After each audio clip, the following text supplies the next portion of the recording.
What is going on, everybody? Welcome into a special edition, Saturday edition of NASCAR by the Numbers. I know you're not used to seeing us on a Saturday, but a handful of things have led to us being here on a Saturday. One, let's just be honest, I got to do a bunch of work tomorrow, and so I had to work today, so that delayed what I typically would do on Saturday. I've now got to do on Sunday, so I didn't know if I'd be clear by lunchtime. Two, the Indy 500 tomorrow.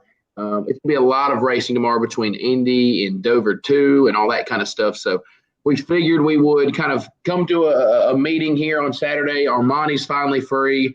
I'm free for a little bit of time. So we were going to come together, have a little Saturday action, and talk a little bit of racing. So, Armany, how is it down there in Florida? And you're a local meteorologist, and even though we're racing nowhere near Florida, what's the weather out there? All right, local meteorologist time. It was raining really heavy earlier this morning. Right now it's fairly cloudy, no rain. Probably a little bit of rain later today, but typical Florida weather. Sometimes it'll be extremely high. The sun's beating down on you, like you're inside a cup car. Other times it's pouring down we should have had a Daytona last week. Oh, well, there you go. Oh, God, don't get me started. But let's get into it, I guess. Daytona Road Course last week for the first time. So, obviously, it's mixed. Anytime you have a roval, especially that big of a roval, cars get really spread out, and it's really weird because stock cars in road racing are either a success or not a success. This one, I think, was actually a little bit in between. God, I was wanting rain. But, of course, knowing our luck, we only got freaking lightning because, of course, that's all NASCAR would get when they finally wanted weather. So what'd you think, though? Obviously, I know you like road racing. Might be dabbling in road racing here soon. But what'd you think about it? Did you like the race?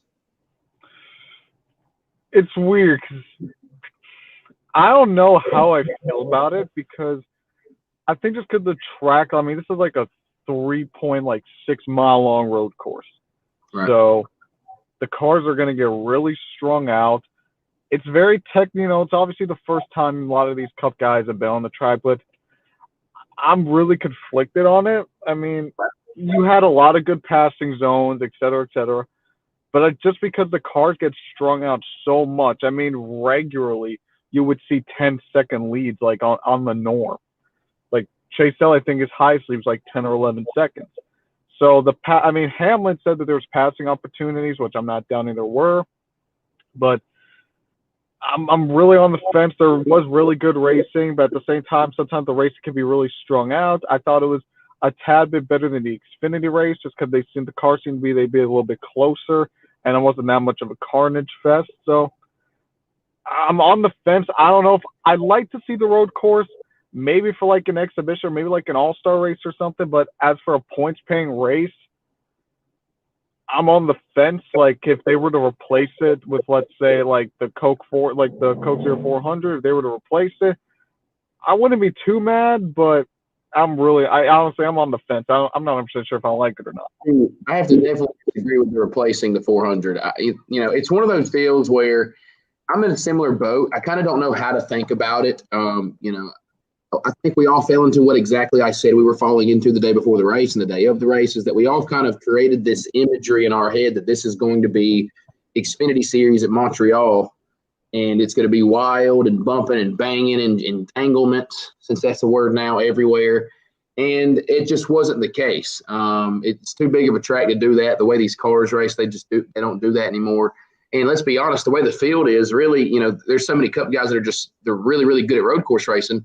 There's 3 or 4 that really kind of dominate, and that's exactly what we saw with Elliott and Truex and guys like that. It was one of those deals where the race was okay. I think NASCAR had an ingenious idea. Perfect time to test it out. It's been flirted before. Let's flirt it with it now. I think there has been sort of an exposure to, I think, what was it, Dale Jr. was talking about.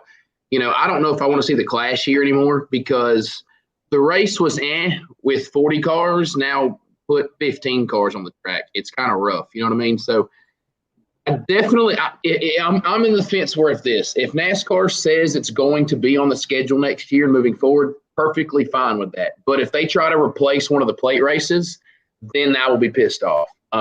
Do not take away the plate races. you can argue all day. We've talked about it. Is it real racing? Is it this? Is it that? But those are some of the biggest and highly most rated races of the year from a TV perspective. Fans love them regardless, as much as they want to complain about them. Fans love them. I love them. You love them. People watching us love them.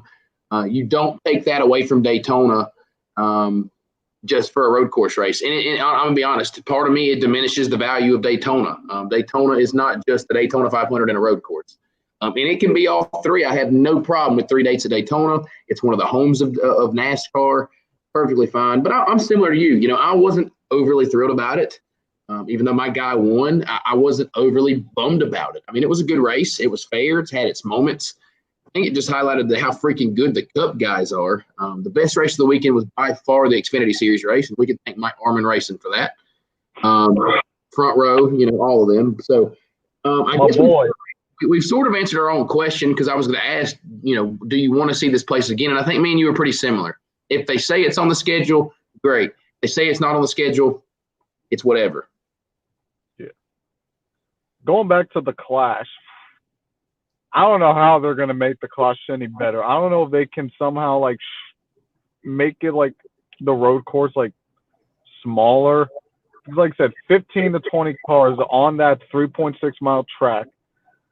Unless they only make it, what was the race, 65 laps? Unless they make it 10, that race is going to be rough. And even 10 laps, 10 laps is still kind of long. Because how long did it take for guys to get 2-3 seconds away from each other, 2 laps?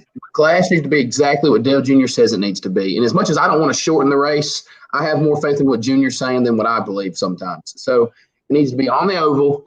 It needs to be decently short, long enough for a little event, but decently short enough that we're not here for 2 hours tearing up race cars and get it over with. And it needs to be for pole sitters only. It doesn't need to be because, the driver, the third cousin of somebody who won playoff spot 14 years ago can make the show. Either you won a pole or you didn't win a pole. The other problem is how are you going to do it next year, because we haven't had qualifying in 3 months.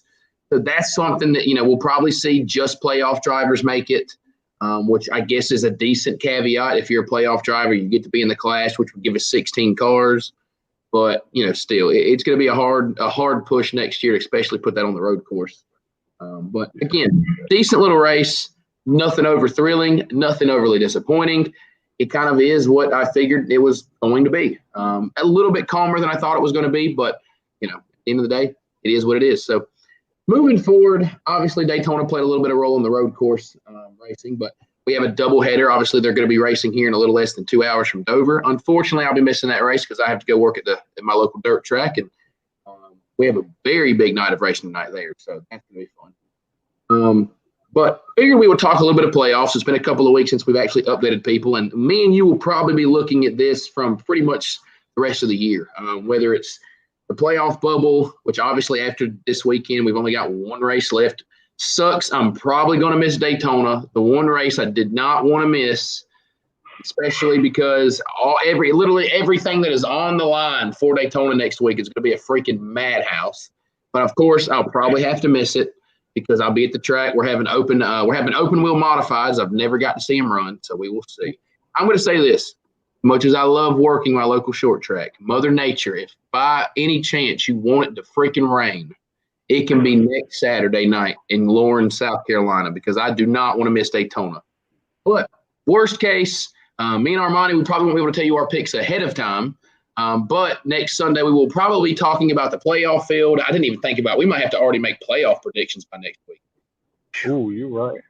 I did not even think about that. So we'll see. We might have to save that for the following week because at that point we'll do a show before the race. So we may just review the playoff field, talk about some things playoffs, and then save our predictions for the week later. We'll figure that part out. But playoff outlook for Hold on, before you go on, I need to get my date. It's gonna happen where my Daytona prediction needs to go out, even though it's been out for months now. Just give it. Go ahead, just throw it out there. I mean, we'll save it for later. You're going to make your Daytona prediction. I don't have one. I don't predict plate races until I get there, and I usually have to go with a gut feeling. I don't make any bones about it. I don't really have anybody that's going to stick out. I'll get a feeling like Saturday afternoon before the race that this guy might have a shot to win the race. So do you have the standings written down? Because if not, I will read them off. I got 14th through 19th written down. Okay, got you. So I want to kick off because I have 30. I did the first four in, first four out. So right now the first four in, and then I'll let you read the first four out. And then I'll give you the 20th if you need it. So the first four in, Kyle Busch is 100 points above the line. Kyle Busch is most likely going to lock himself in. I would assume either way he's going to have to lock himself in tomorrow unless he just has like a hair. Unless he wins today, he could technically probably put himself in. For Busch to be locked in after today, he has to be at least 121 points to the good. If he can manage to do that, which is possible, then Busch would be officially locked into the playoffs with 2 races to go. He's good to go. As long as he escapes the weekend, 61 points or higher above the cut, he's good. He's going to have a terrible weekend to not be locked in. So you might as well go ahead and write lock next to Kyle Busch because he's not going to have back-to-back days that are that bad, I don't believe. Knowing Kyle Busch in 2020, who freaking knows? 14th in points, we've got Clint Bowyer. Clint's actually done a fairly good job. Clint's always that guy that you kind of keep waiting to just ruin his season, but he's done a fairly decent job of late. He always has a problem during the day, but they rebound to get a nice top 15 finish. He's a full race above the cutoff. Again, if he's a guy that can just maintain through this weekend, he will officially be locked into the playoffs. So, I didn't even look at this. Fairly big weekend for Bowyer. Bowyer can take care of business. He will be in the playoffs after, starting Monday morning when we're out of Dover.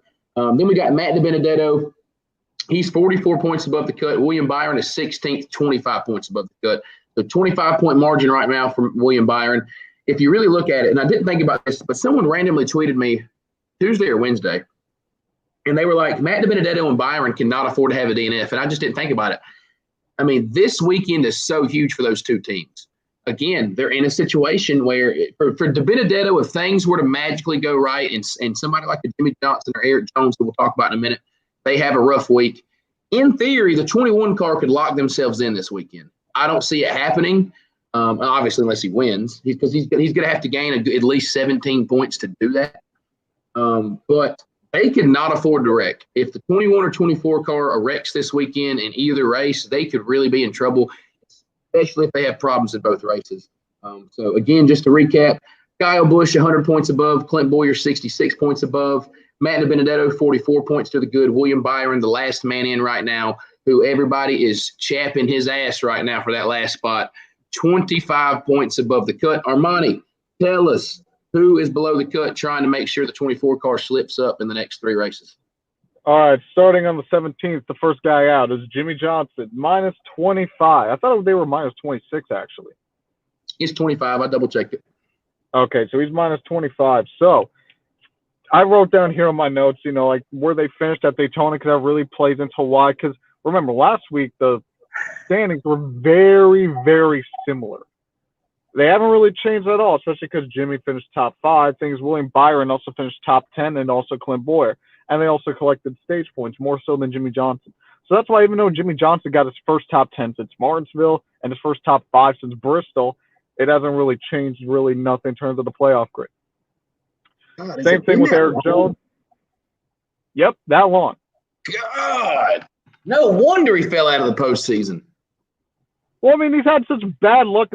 Seriously, if Jimmie Johnson didn't wreck himself, if he didn't make mistakes, if he didn't miss COVID, he'd probably be where Clint Bowyer is right now, and he'd probably have at least 4 more top 10s than he does right now. The thing to think about is if he does not get COVID and out for that week, let's just say he would literally be either right on the cut line or maybe a couple of points to the good, most likely. Yeah, he'd be – I'd say if he didn't miss because of COVID, he'd be right where DiBenedetto is. I think he'd be in between Dibby and Byron, maybe like 30-ish points above the cut line. Not safe, but I think because before, remember, when he missed COVID, he was like 61 points above the cut line, so he was good. He's lost a lot of points since, so I think you just take 30 points off his cushion. I think that's where he'd be. But minus 26, he finished 4th, so he didn't really gain anything. He gained like 1 point, but he was able to maintain at least. So, that's better than losing. I'd say he's still in striking distance with at least 3 races to go. We're coming up to like his one of, if not his best track, where he's got 11 wins. The new paint scheme, he finished 4th at the Roval, so far it looks like it's doing something. White paint scheme has an average finish of 4th so far. Exactly. Starting on the 18th is the man without a ride, Eric Jones, the current the current top, echelon for the 48 so far. Minus 35. He finished 11th at the Roval.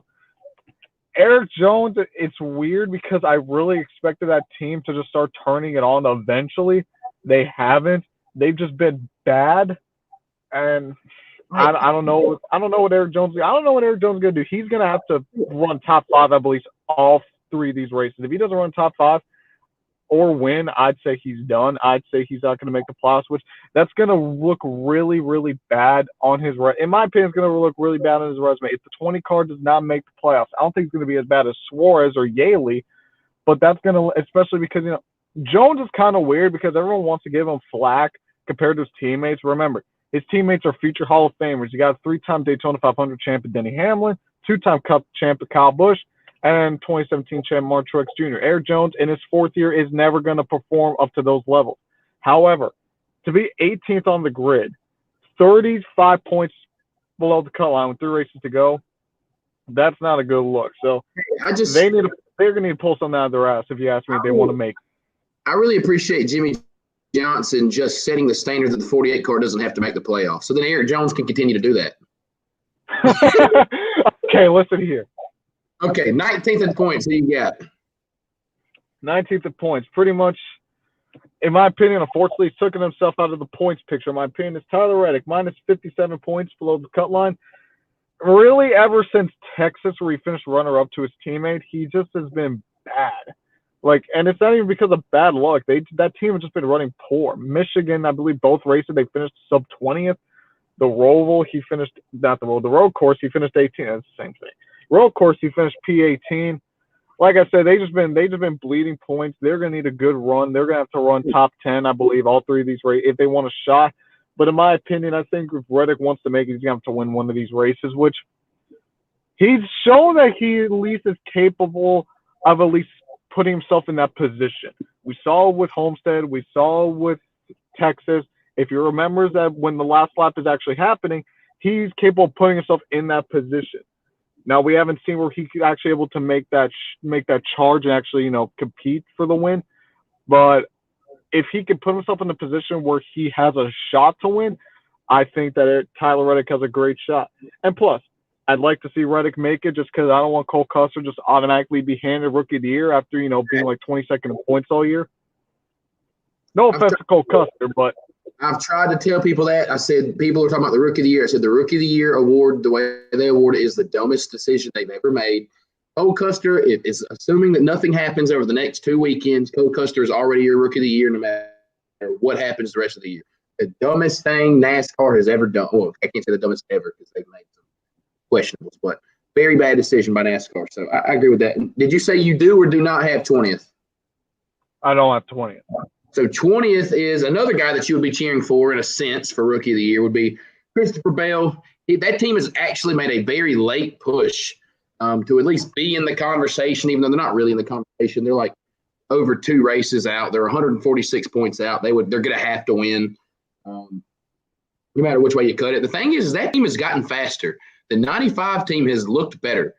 And so you never know. I mean, maybe he can somehow, scrounge something up over this weekend or at Daytona and put something together. But it's just crazy to think that if Dillon or Custer don't win, Jimmie Johnson's in the playoffs right now, and he's 10 points above the cut line to Eric Jones. That's what's wild if you think about it, how close this could have been if one of those 2 guys don't win.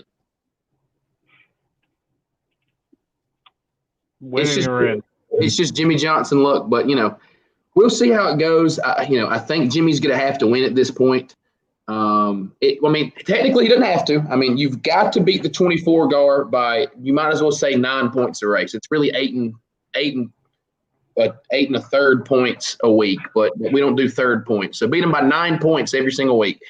Doable, but it's hard when the 24 has Chad Knaus on the box. And it's one of those situations where, these guys are all having to play the same strategy because if you don't play the same strategy, you're going to get left behind. We start seeing at stage breaks for big tracks, we see 2 clear agendas. Either I'm going to pit before we go under yellow, and then I'm going to get back and be in front of the lead, or 2, I'm going to stay out and get stage points. And they're all at the situation. That's the good thing is, we'll see a week like last week where, Jimmie Johnson finishes second or third in the stage, gets a lot of stage points. Well, here's the problem. William Byron finished fourth. Eric Jones finished fifth. Tyler Reddick finished seventh. That's the problem. When you're only gaining 3 points instead of gaining 9 points, there's where your issue is. So, they're all having to play the same strategy. That's why they can't really separate each other. Anytime it seems like one of them's in the top 10, 5 of them are in the top 10 that are all battling for position. So it's going to be intriguing to get down to the end.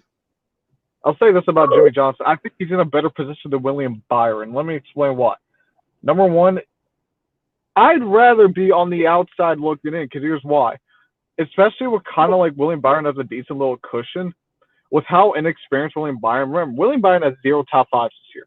I trust Jimmie Johnson right now with the speed of the 48. If they don't shoot themselves in the foot, I trust him to go out and perform better than William Byron, because that team, they're at best a 7th place car all season, at best. Jimmie Johnson, at best, he could be a 3rd or a 2nd place car. Granted, it's only happened like 2 times a year, but we've seen it can happen. And again, that it comes to stage points, because Jimmie Johnson, I think he could be a little bit more aggressive than William Byron. I think that's what they need to do. They maybe need to, it's weird, because I think they might need to stop playing the stage point game because they're like, listen, they're 25 points below the cut line. Unless William Byron has a disaster in the first 15, unless he gets out, unless he DNFs before the competition caution, I think they need to stop playing the stage game and just go for the win. That's what they need to do at this point. I think the 48 car, they're starting to show that they have the speed capable of at least competing for the win, or at least competing for a top 5. Again, if they don't shoot themselves in the foot. Whereas William Byron and Chad Knaus' team, they've shown that they haven't really been able to, unlock that speed yet. Whether that's because of Byron or Knaus, it doesn't matter. They haven't shown that throughout the entire season. So that's why I give Jimmie Johnson the advantage, because he's on the outside. He can play more aggressive, because they're like, listen, I'm already nearly half a race below the cut line. So I'm going to try to go, let's say, I think Jimmie Johnson, let's just say, for example, Dover, it's with 3 laps to go, they have the choose rule. The bottom lane is the preferred lane, but the bottom lane's the preferred lane. Everyone's on the bottom lane. Jimmie Johnson, I think he can afford to go in the top lane. Let's say he starts 3rd after running 15th the entire race. 3rd, manages to finish inside the top 5. That's the kind of strategy we need to see the 48 car do. And again, because they're so far behind, I think that they can afford to make those bold strategic moves. Because if they just keep doing what William Byron and Reddick and Jones are doing, then they're just going to be in the same boat. Exactly what happened last week, where they just saw that they all played the same thing. So what the 48 needs to do, they just need to do the exact opposite of William Byron does.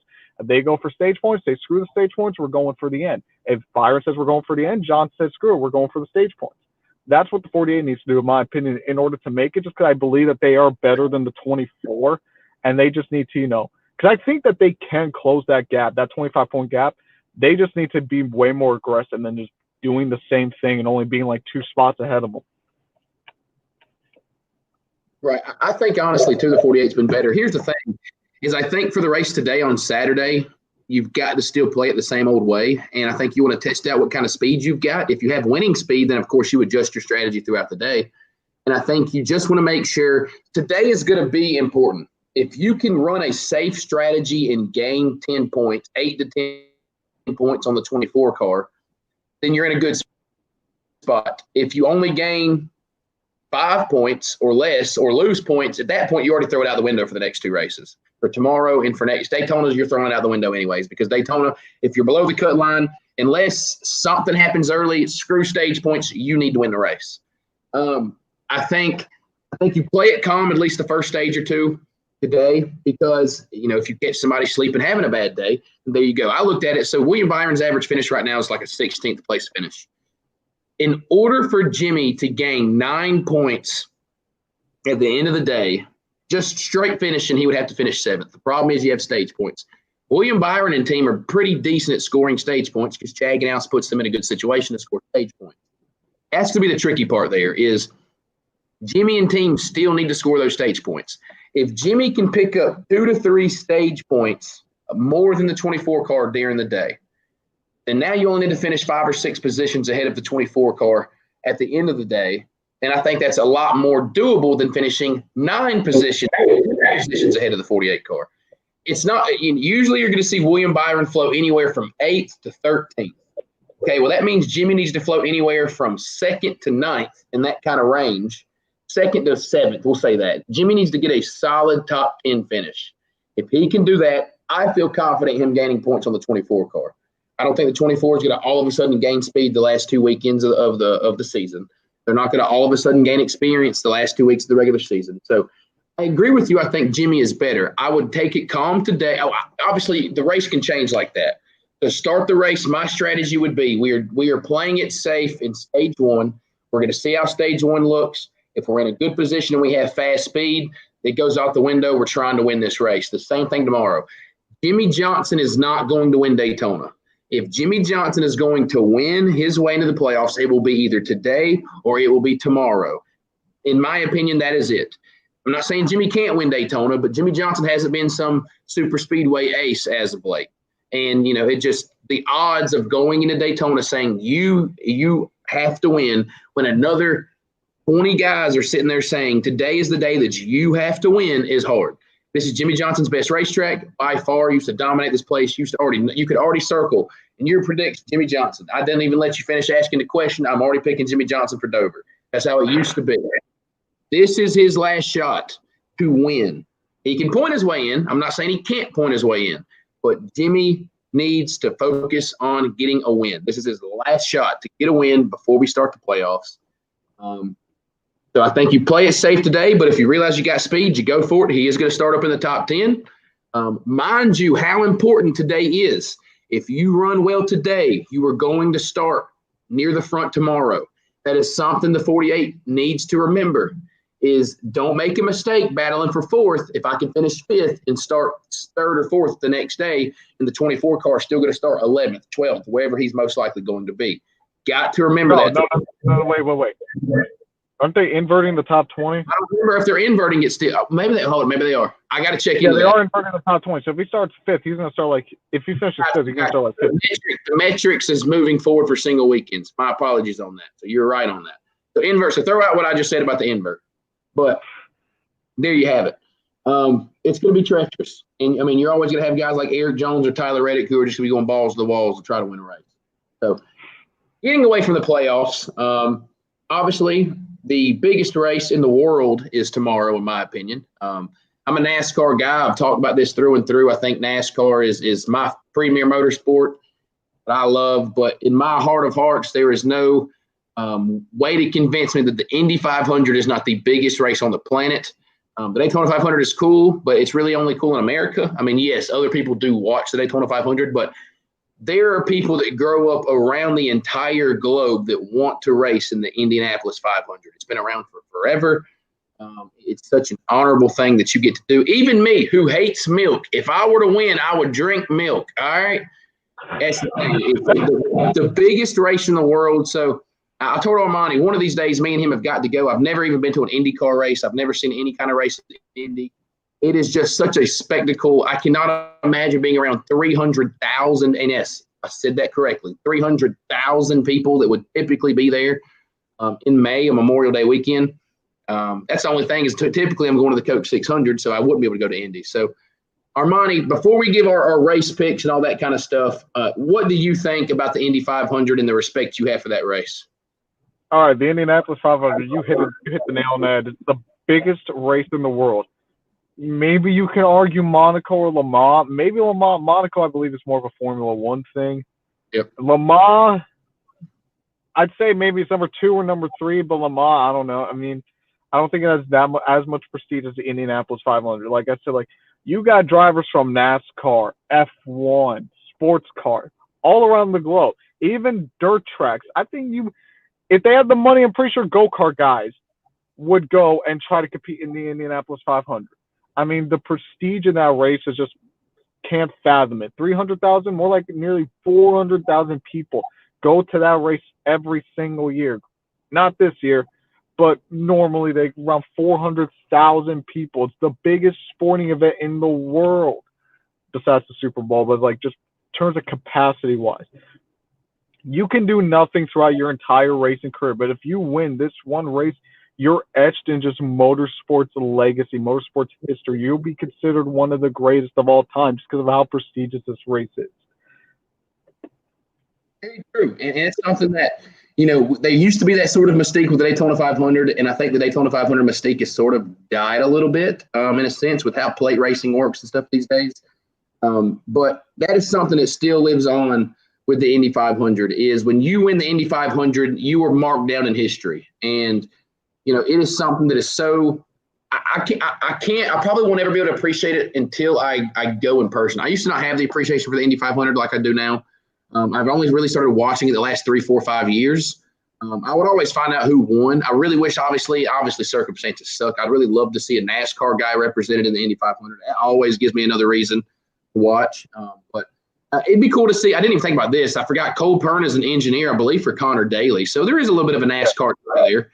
That'd be pretty cool. But before I meant to do our Dover picks before we do the Indianapolis 500 pick. So let's get into Dover picks first. Then we will get into our Indy 500 pick. We'll save the crown jewel in its proper spot, and it will be our final pick. So who do you have today for Dover number 1 here on Saturday? All right, we talked about aggressiveness, obviously, when it comes to the playoff picture. We talked about, some drivers, they're going to have to go balls to the wall, especially where they are on the playoff cut line. Some guys are going to play it safe. I think, in my opinion, this may be a little bit of bias, I'm going with 7-time champ Jimmie Johnson. His average finish is 4th so far in the white paint scheme. I think that average finish is going to bump up a couple positions because he's going to finish P1. This is his best racetrack. He's starting 6th. He's got great track position. This is with the low downforce package. So the passing opportunities are going to be a little bit better as opposed to last year where they had the high downforce. Jimmie Johnson, his last win came at Dover. He's got 11 wins there.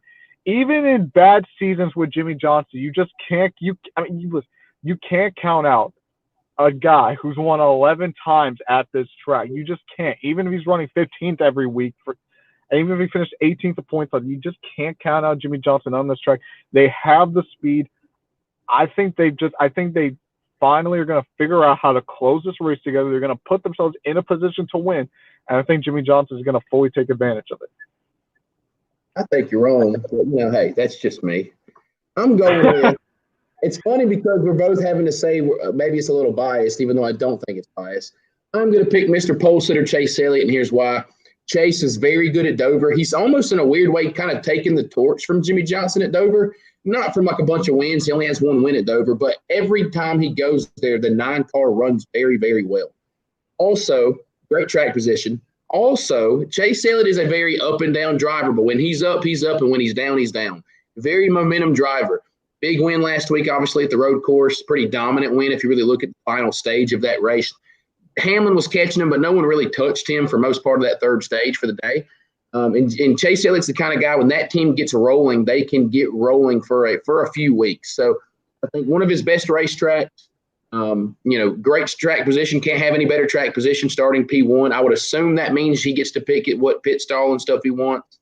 I don't know how they're still doing that right now, but, Chase Elliott starting up front, probably going to lead a handful of laps. As long as Alan Gustafson cannot make a boneheaded decision, then Chase Elliott should have a shot at this race. He's already going to be a guy that I think was going to battle for the win anyways. He's kind of been one of those few, when you think of Dover, you start thinking of Chase Elliott. Kyle Larson was one of those guys. I think Chase Elliott's right now probably one of the best in the garage at Dover. So he's my pick for race number 1. Who you got for race number 2? All right, race number 2. It's weird because I think race number 2, you're going to see a lot more intensity than race number 1. Especially with guys like Eric Jones, Tyler Reddick, Jimmie Johnson, William Byron, they're going to realize that this is Daytona's it could go either way, but this is really going to be one of their last shots to just try to point their way in before they got to go to Daytona and all hell breaks. Especially if your pick comes true on Saturday, think about the mindset they're going to be in. Exactly. So I'm going to go a little balls to the wall here. I got two drivers in mind, 2 JGR cars, 2 winless JGR cars.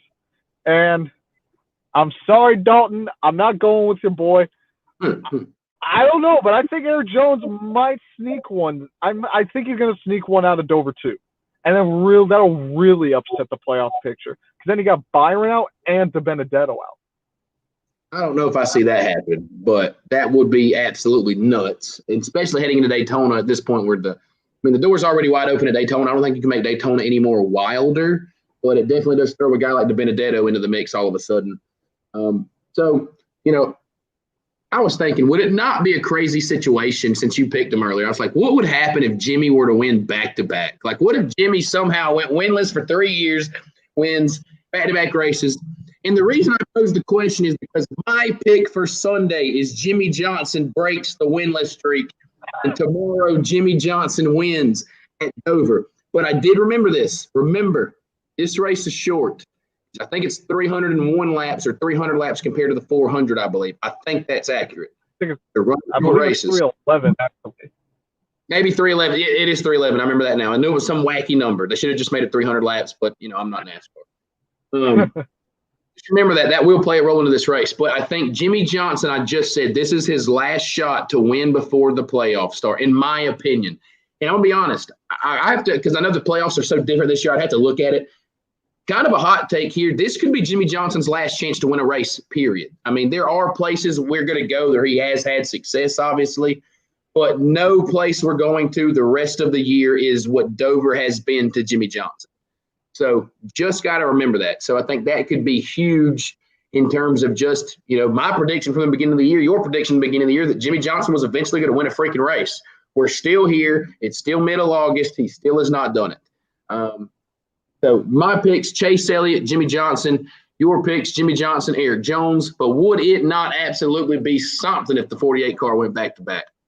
I would love it. Like, you'd have to call me to make sure I was still alive. You would have to buy the shirt because I'm sure they would come out with like a dub back-to-back shirt or something at Dover, like a Dover. The shirt I'm buying, the hat I'm buying, the die-cast, I'm buying the freaking track. I'm buying the track. So we heard it here. If Jimmie Johnson wins back-to-back, Armani will put an official bid into Dover Motorsports to buy the racetrack, and Miles the Monster. But now, let's get – me pick will be up later today. And I have to remind myself, tomorrow I'm going to try to get a 2 TV setup going so I can watch Dover and the Indy 500. But final pick, Indianapolis 500. I know it's kind of hard. I know me and you both don't superly follow IndyCar. You probably watch a little bit more than I do. I know some of the names, but I don't really follow along. I couldn't even tell you who won their last race. I figure out who the champions and stuff are, but who do you have for the most elusive race in the world, the Indy 500 running tomorrow? All right, so I got a little bit of things here. Honda. It seems that Honda's finally starting to understand this new universal aero kit. We've seen in 2018, 2019, the Chevrolets dominated the Indianapolis 500. Penske went back-to-back in dominating fashion with Will Power and Simon Pagenaud. That's not the case this year. Honda owns 8 of the top 9 spots. The only Chevrolet in the top 9 is, I believe, Alex Palou, who's a rookie, who's starting, I believe, 4th or 5th. So I think the names are going to be looked for, the ones from the Andretti stable and the ones from the Ganassi stable. Like, for example, Marco Andretti, Alexander Rossi, Scott Dixon. I think those are going to be the players up front, especially Rossi. We know Rossi's going to be really aggressive come the end of the race. I mean, we saw last year he nearly got the win from Simon Pagenaud, not for a lap pass. Here's the thing also with this Universal Aero Kit at Indianapolis. I think it's going to, even with the aero screen, it might change the aerodynamics up a little bit. Pete, you're going to need to expect at least 70% of this race to be really tame. The drivers, they're going to be spread out. They're going to take it easy. They don't want to tear up their equipment fairly quickly. So you're going to see at least the first 120 laps are going to be fairly tame, not a lot of action. That's what usually happens at Indianapolis with this aero kit. You're going to ramp it up really big in that last 50 laps. You're going to see a couple spins. You're going to see a couple wrecks. You might even see a red flag here and there.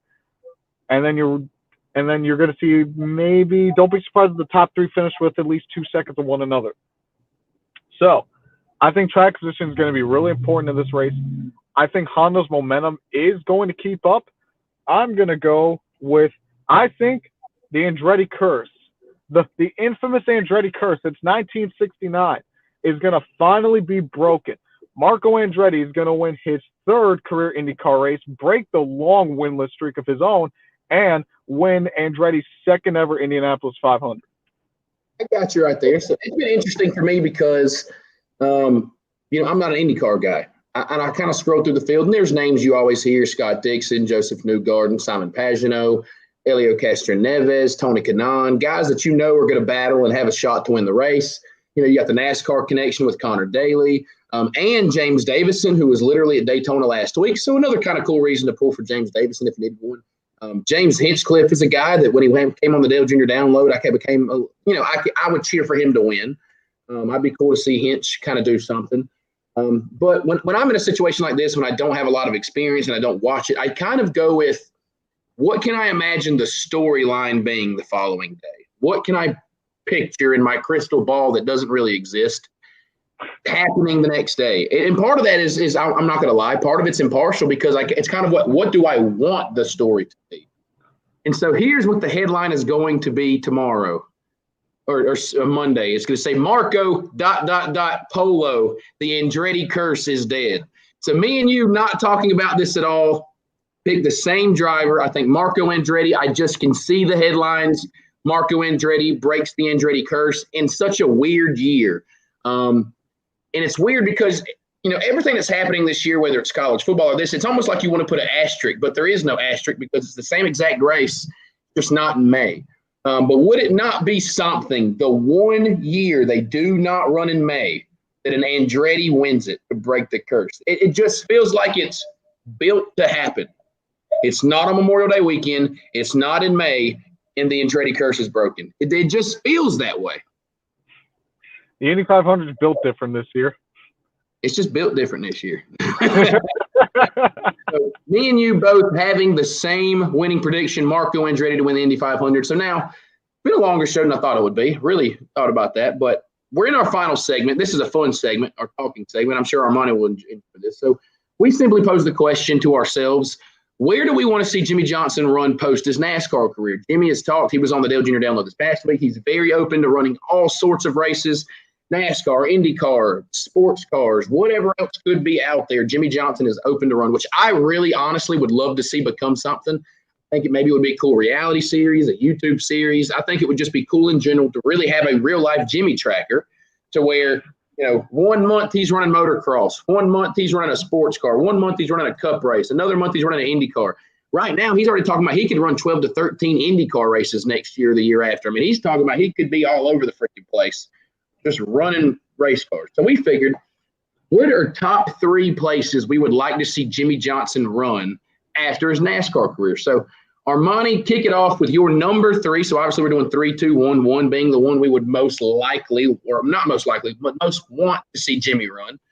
So Armany, number 3, especially for you, he's been your favorite driver for years. Number 3 track or series, race, whatever you want it to be, where you would like to see Jimmie Johnson race.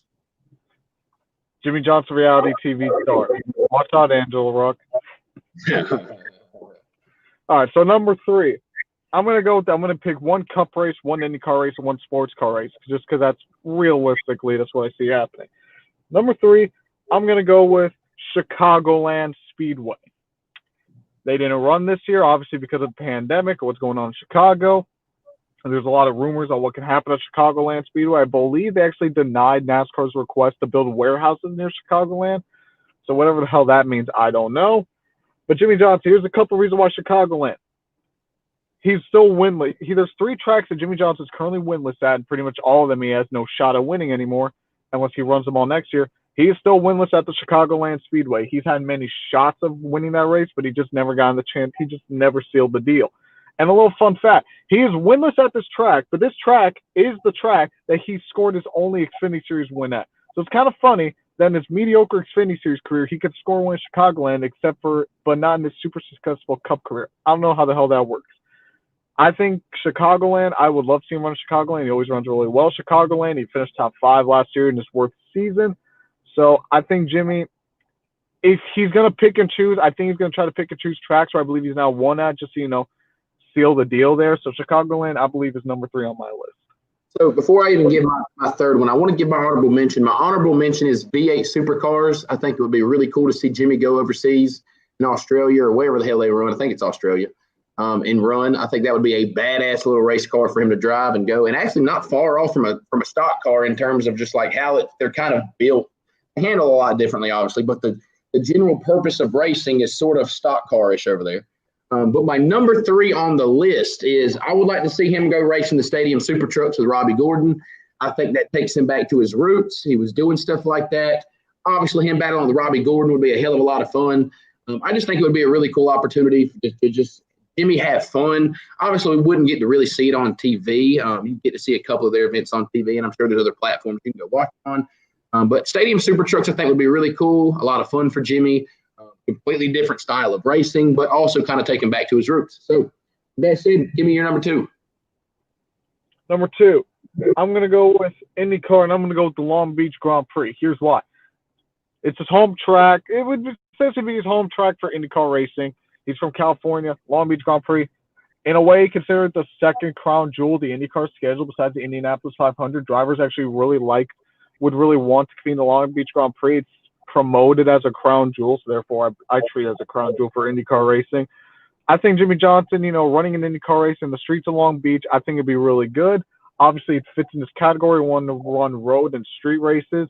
So I'd say Jimmie, and I think he'd have a fairly decent shot at it. I mean, we don't know how he'd perform, but I'd like to see Jimmie Johnson running the Long Beach Grand Prix. So that's number 2 on my list. And also, news in case people didn't know, because, man, you've been watching, Justin Allgaier did win today's Xfinity Series race. So he finally won something. The Elliott Sadler of the Xfinity Series. So going back to Formula One, not Formula One, I pretty much just gave away my pick. Number 2, I want to see Jimmie do anything Formula One related. I don't care what race it is, what track it is. Obviously, most likely would be Circuit of the Americas. But I would just like to see what, we've seen a handful, just 1 or 2 Formula One guys come to stock car racing, didn't really pan out. We haven't, from my knowledge, ever seen a NASCAR guy go really attempt Formula One. They've done a couple of car swaps and stuff, but I'm talking about go out and attempt to be competitive in a Formula One car and potentially even race. So I would love to see what Jimmie can do. Is this the same Jimmie Johnson that he would be 10 years ago? No, but when you could put a guy like Jimmie Johnson out there in one of NASCAR's best in history, it's just intriguing to see what he could do. Could he compete in what I think is the most competitive racing series in the world, Formula One? Just because it's so much money and things go involved with Formula One, and it's really hard to get a lot out of your equipment there. You kind of got what you've got in Formula One. So I think it would be interesting to see if his driver talent could translate it all over to Formula One in those kind of ranks. And it would be such a different dynamic and culture. I would just be intrigued to see how he would look and perform in that situation. So Formula One, anything Formula One for me is my number 2. And now for you, the Jimmie Johnson fan, what is the number 1 event / race / series / whatever you want it to be that you want to see Jimmie Johnson in post NASCAR? Number 1, the 24 Hours of Le Mans. A little bit of a wild card there. Let me explain why. Le Mans, I believe, is the only race in the 3 crown jewels, which is Le Mans, Monaco, and the Indy 500, that I think Jimmie Johnson would realistically do. He's not going to do Monaco unless he gets a Mercedes or a Ferrari and a Red Bull, which is next to impossible. We talk about the 4-car rule in NASCAR. I mean, Formula One only has 2 cars. That's why I didn't pick Formula One on my list, just because they don't really do driver swaps like, NASCAR or any car like that. So would it be awesome? Hell yeah, but it's just, unless a new team just comes out of nowhere, it's not, I'd say it's next to impossible that it ever happens. Right. Jimmie's talked about how he wouldn't really compete. He doesn't want to compete in the Indy 500 because he doesn't want to do these big ovals. He's kind of been a little more lenient as of a little bit recently, but I don't see him really ever doing it, especially because he's 43 years old. So, he may not want to take that risk with how old he is. Le Mans is interesting because he could swap with drivers. He's used to sports car racing. I believe he's run the Rolex a couple times. I think he even has a Rolex watch to his name. So I think it'd be really interesting. I could see him in a Corvette going for, I believe it's the GTD class win. I don't know exactly what class they're in. But I think it'd be really cool to see Jimmie go overseas. And it'd be really nice to see Jimmie Johnson win a crown jewel motorsports race that's part of the Triple Crown. I think that'd be a really big storyline, 7-time NASCAR champion. 7-time NASCAR champion wins a third of the crown jewels in motorsports. So I think if you were to compete in Le Mans, the only thing I think would be bigger is if you compete in the Indy 500, obviously. But I think Le Mans would be just such a gravitas for Jimmie to put on his resume. It'd be overseas. It wouldn't be the United States. he does it. Sports cars, they race kind of like stock cars, and it's funny because sports cars are depending on the class, a little bit more stock than NASCAR stock cars when you think about it. But my number one is the 24 Hours of Le Mans. Right. Well, my number one is probably not going to ever happen, even though tomorrow will be a big indication to if it could ever happen, in the words of Jimmie Johnson, in terms of safety and windscreens and all that kind of stuff. But my number one is by far the Indy 500. I'd love to see Jimmie Johnson run that race. I don't think he ever will. Same reason that a guy like, I don't think Jeff Gordon ever will or ever did, is just pure safety. It is one of the most dangerous races you will ever compete in as a competitor. Jimmie Johnson said himself, the windscreen could be a thing that changes his opinion on that. A lot of people are looking at the windscreen and how that could make those cars a lot safer. So obviously you don't want to see anybody have a hard crash or a life-threatening crash, but in a sense, if someone has a hard crash tomorrow and the drivers walk away fine and it truly looks like it's an upgrade in protection, I think you could see a couple more drivers, including Jimmie Johnson, intrigued to run this race. I think that would be the biggest thing he could do that he hasn't done in racing. I'm not a big Le Mans guy. I know people love Le Mans. I don't really know much about Le Mans, and I've never seen Le Mans as a crown jewel, but that's because I don't follow sports car racing, so I get it. There's probably sports car fans that don't look at Daytona as a big deal. I mean, Daytona is technically not one of the big three crown jewels in the world of racing. So, the Indy 500 is where I'd love to see Jimmie. Give me somebody to cheer for. Really the biggest kind of thing there. And we've seen NASCAR drivers have decent success there. Kurt Busch was the last guy to do it. He finished sixth, and that's his one and only IndyCar star ever. And he had a top 10 finish in it and had moments. So, I think it'd be cool to see Jimmie Johnson go out there and try to win the biggest race in the world and put his name out there on the main stage once again. Cool. Well, there you have it. A lot of racing. Xfinity Series race just wrapped up. Justin Allgaier won that. Cup race today at 4. Cup race tomorrow at 4. What time does Indy kick off tomorrow? 2:30, I believe, is when the green flag drops. You'll be at work, won't you? Yeah, I'll be at work. Yeah, I'm going to try to watch it. I'm going to try to be done with the yard work by then. At worst case, I'm going to try to at least watch the last 50 laps of that race. That's the one good thing about the Indy 500 is it's a long freaking race, even for how fast you're going around that place. It's a long race. We've got all our picks. Marco Andretti, we both think that Andretti and the curse is over with after tomorrow. We'll see. With that being said, everybody, I appreciate you listening. Make sure you follow us along on Twitter at NASCAR_opinion, at VelocityXTC. We'll try to be as active as we can. You see it down there below for Armany. He's already made a Daytona prediction. Since we won't get to talk to you before Daytona, he's going to Front Row Joe Jr., John Hunter Nemechek, to make it, win, make the playoffs. We will see how that goes. And I've been saying this since the pandemic. Actually, I think before that. I believe I started it before the season even started. That Front Row Joe Jr. will make the playoffs and win Daytona. So I'm sticking with my guns. He's kind of been down. He's kind of like a rough summer, and I think he's going to win Daytona. He nearly won Talladega before Ryan Blaney bodied him into the outside wall. So I think it's going to happen. Oh, dude, I just forgot. Xfinity runs tomorrow again, too. Oh, they do? I think they do. Anyways, all right, then. We'll worry about that later. But anyways, just wanted to say that. Appreciate everybody listening.